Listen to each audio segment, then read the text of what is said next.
Assalamualaikum warahmatullahi wabarakatuh. Perkenalkan, saya Khairatul Nisa dengan NIM 220591155 dari program studi S1 Manajemen Fakultas Ekonomi dan Bisnis. Baiklah, pada kesempatan kali ini saya akan membuat sebuah video dan mempresentasikan materi tentang negosiasi sebagaimana bentuk penugasan dari mata kuliah Komunikasi Bisnis dengan dosen pengampu Bapak Oki Trinanda SEMM. Baiklah, langsung saja ke materinya. Cekidat. Negosiasi. Apa sih itu negosiasi? Negosiasi merupakan proses di mana bertemunya dua atau tiga pihak dengan kebutuhan dan tujuan yang berbeda guna mendiskusikan suatu masalah untuk menemukan solusi bersama. Nah, dalam bisnis, negosiasi yang baik dapat menunjang keberhasilan bisnis karena melalui negosiasi para pebisnis membangun hubungan yang baik dan akan lebih baik. Negosiasi menawarkan solusi jangka panjang yang memuaskan semua pihak dan negosiasi dapat menghindari terjadinya permasalahan di masa yang mendatang dan konflik antar pihak yang bernegosiasi. Selanjutnya, apa aja sih teknik-teknik dalam bernegosiasi? Yang pertama, persiapan. Sebelum melakukan negosiasi, ada baiknya dilakukan beberapa persiapan terlebih dahulu. Persiapan ini mencakup perumusan tujuan dari sebuah negosiasi. Yang kedua, menjaga integritas personal dan membangun hubungan yang solid.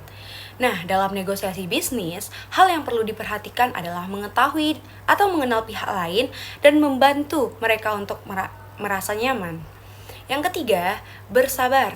Sikap sabar sangat diperlukan selama proses negosiasi, karena pada umumnya proses negosiasi membutuhkan waktu yang tidak sebentar untuk mencapai win-win solution. Yang keempat, mengkomunikasikan ide atau gagasan yang sopan, singkat, padat, dan jelas. Sebelum melakukan negosiasi, ada baiknya kita untuk memperhatikan setiap tutur kata kita agar tidak menyinggung perasaan orang lain dan mudah diterima informasinya oleh orang lain. Yang kelima, menempatkan diri pada posisi pihak lain. Nah, orang cenderung untuk mencari informasi yang sesuai dengan apa yang diyakini dan mengabaikan informasi yang bertentangan dengan apa yang diyakini. Yang keenam, menjelaskan posisi negosiator.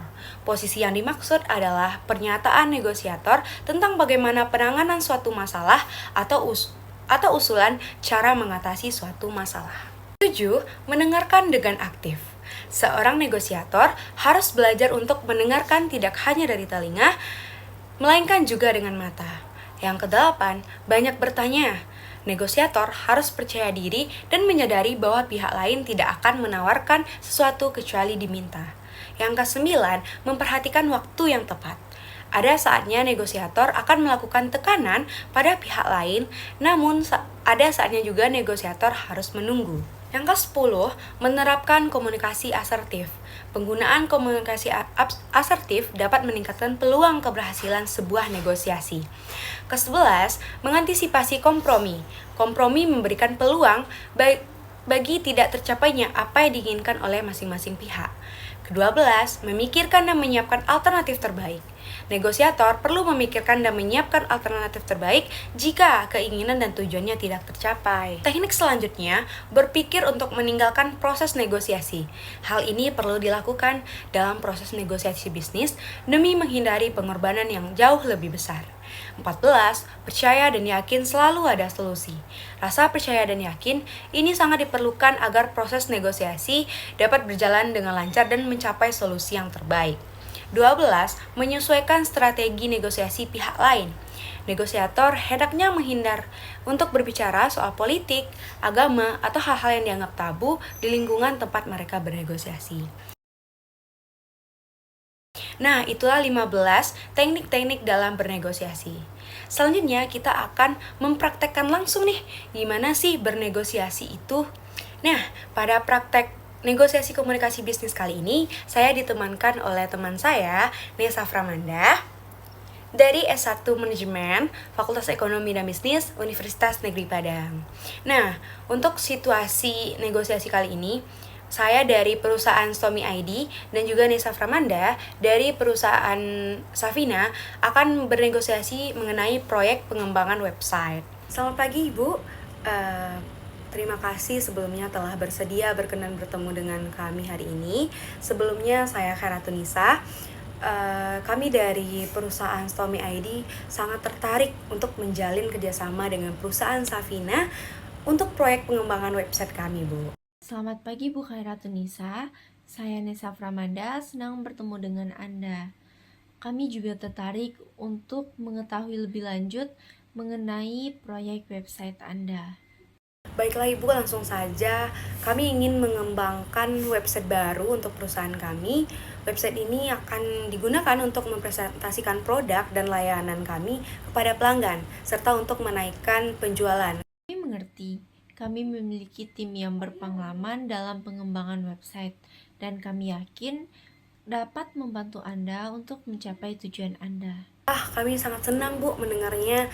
Mungkin kami memiliki beberapa persyaratan untuk website ini, seperti website harus memiliki desain yang modern dan menarik. Yang kedua, website harus mudah digunakan dan dinavigasi.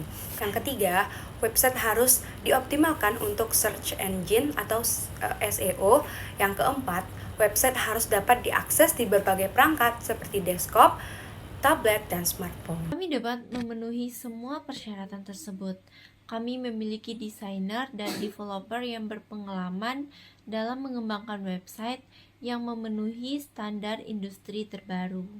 Bagus, kami juga ingin membahas tentang anggaran dan timeline untuk proyek ini. Baiklah, kami memperkirakan biaya pengembangan website ini akan berkisar antara 100 hingga 200 juta, tergantung pada kompleksitas website.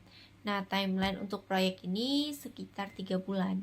Apakah ada diskon untuk biaya pengembangan websitenya? Ya, kami menawarkan diskon untuk klien yang memesan paket pengembangan website lengkap. Baik Ibu, saya sangat tertarik dengan paket pengembangan website lengkap ini. Apakah bisa Ibu jelaskan lebih detail tentang paket tersebut, Bu? Paket pengembangan website lengkap terdiri dari yang pertama, Content Management System seperti WordPress, Drupal, atau Joomla. Yang kedua, fitur-fitur standar seperti formulir kontak, galeri foto, dan blog. Yang ketiga, fitur-fitur e-commerce jika diperlukan. Dan yang keempat, integrasi dengan media sosial. Yang terakhir, optimasi search engine. Sepertinya paket yang disediakan, biaya dan timeline itu masih sesuai ya Bu dengan anggaran yang kita anggarkan dan juga timeline yang kami telah pikirkan. Kami senang mendengarnya. Kami yakin kerjasama ini akan berjalan dengan lancar dan menghasilkan website yang memuaskan bagi Anda. Kami juga yakin demikian, Bu.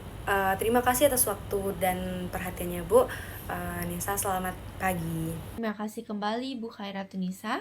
Kami menantikan kerjasama dengan Anda.